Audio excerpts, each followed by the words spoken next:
नमस्कार मित्रांनो, मी active education YouTube channel मध्ये आपले स्वागत करत आहे। आपणासाठी एक महत्त्वपूर्ण आनंददायक बातमीचे स्पष्टीकरण करत आहे। तर चला, आपला जास्त वेळ न घेता मी आपल्या मुख्य बातमीकडे बोलतो आहे।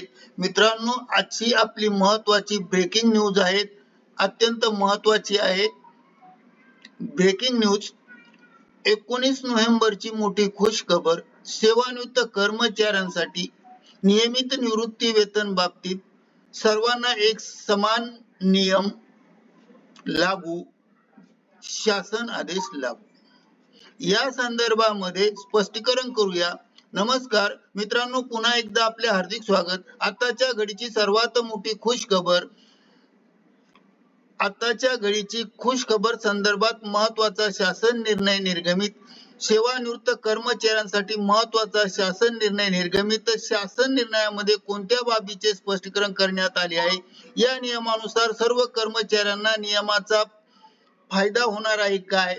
उपरोक्त सर्व प्रश्नांचे संदर्भात संपूर्ण माहिती जाणून घेण्यासाठी हा व्हिडिओ मित्रांनो सुरुवातीपासून शेवटपर्यंत हमखास पहा। चला तर करूया आजच्या ब्रेकिंग न्यूजचे स्पष्टीकरण पुढील प्रमाणे। ब्रेकिंग न्यूजचे स्पष्टीकरण करण्यापूर्वी आपण जर ऍक्टिव्ह एज्युकेशन युट्यूब चॅनलवर नवीन असाल तर चॅनलला लाईक, शेअर आणि सबस्क्राइब करायला विसरू नका। तसेच नवनवीन अपडेट जाणून घेण्यासाठी बेल आयकॉनला प्रेस करायला विसरू नका।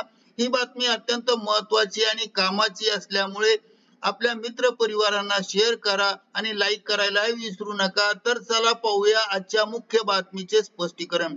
सेवानिवृत्त कर्मचाऱ्यांसाठी शासनाचा महत्त्वाचा आदेश।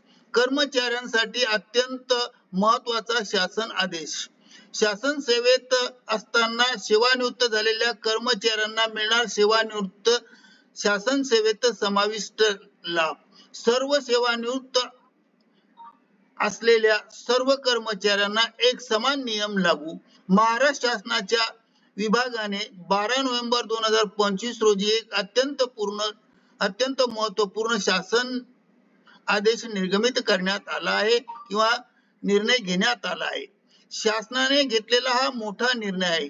ह्या निर्णयामुळे सेवेत असताना मृत्यू किंवा सेवानिवृत्ती आलेल्या कर्मचाऱ्यांच्या कुटुंबियांना अत्यंत महत्त्वाचा ठरणारा नियम आहे।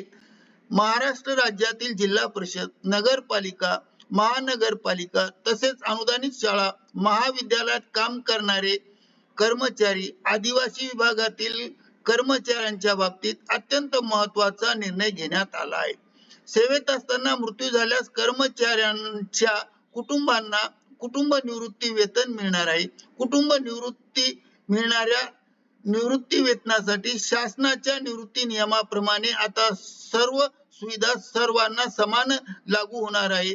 सेवेत असताना 100% अपंगत्व आल्यास कर्मचाऱ्यांना सेवानिवृत्त घोषित करून नियमित निवृत्ती वेतनाचे सर्व हक्क दिले जाणार आहेत।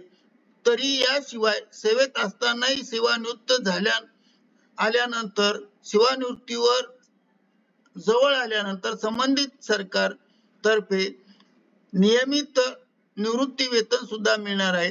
जिल्हा परिषदेचे शिक्षक, मान्यता प्राप्त अनुदानित शाळा, आश्रमशाळेचे कर्मचारी, कृषी विद्यापीठे, महाविद्यालय, अनुदानित संस्था, आदिवासी विकास विभागातील इतर सेवक म्हणजे पूर्वी ज्या काही सेवा नियमामध्ये विसंगती होती ती आता विसंगती दूर करण्यात आली आहे आणि शासनाच्या निर्णयाने आता ती सुसंगती राहणार नाहीत। पात्र असणाऱ्या सर्व कर्मचाऱ्यांना राज्य सेवा निवृत्ती नियम लागू करण्यात आले आहे आणि गेल्या काही मागील वर्षात या विषयावर विविध जिल्ह्यातून तक्रारी आणि मागण्या येत होत्या आणि काही जिल्ह्यांनी नियमानुसार लाभ दिला तर काहींनी नाकारला। यामुळे महाराष्ट्रात संपूर्ण स्तरावर गोंधळ निर्माण झाला होता आणि म्हणून शासनाने सर्व लक्षात घेऊन अखेर एक समान आणि स्पष्ट आदेश जारी केले आहे। त्यामुळे कुटुंबांना आर्थिक सुरक्षितता आणि निर्णयामध्ये एक समान धोरण लागू केली आहे। आश्रमशाळेतील कर्मचाऱ्यांना न्याय मिळाला आहे, एक समानता मिळाली आहे। आश्रमशाळा आणि न्याय शिक्षकांना न्याय, सर्व विभागामध्ये एक समान नियम शासन आदेश लागू केला आहे। शासन सेवेत असताना मृत्यू किंवा अपंगत्व आले तरी कुटुंब आणि कर्मचाऱ्यांचे हक्क सुरक्षित राहणार आहे। या संपूर्ण बातमीचा निष्कर्ष निष्कर्ष रिझल्ट पुढील प्रमाणे आहेत. शासनाच्या आदेशान्वये सर्व विभागातील पेन्शन संदर्भातील निवृत्ती नियमात एक समानता लागू करून सर्व विभागातील कर्मचाऱ्यांना सरकारने न्याय प्राप्त करून दिला आहे. त्यामुळे सर्व कर्मचाऱ्यांनी शासनाचे आभार मानले आहे. करिता ऍक्टिव्ह एज्युकेशन YouTube चॅनलने हा व्हिडिओ आपल्या माहितीस्तव व्हायरल केला आहे. धन्यवाद. Thank you very much.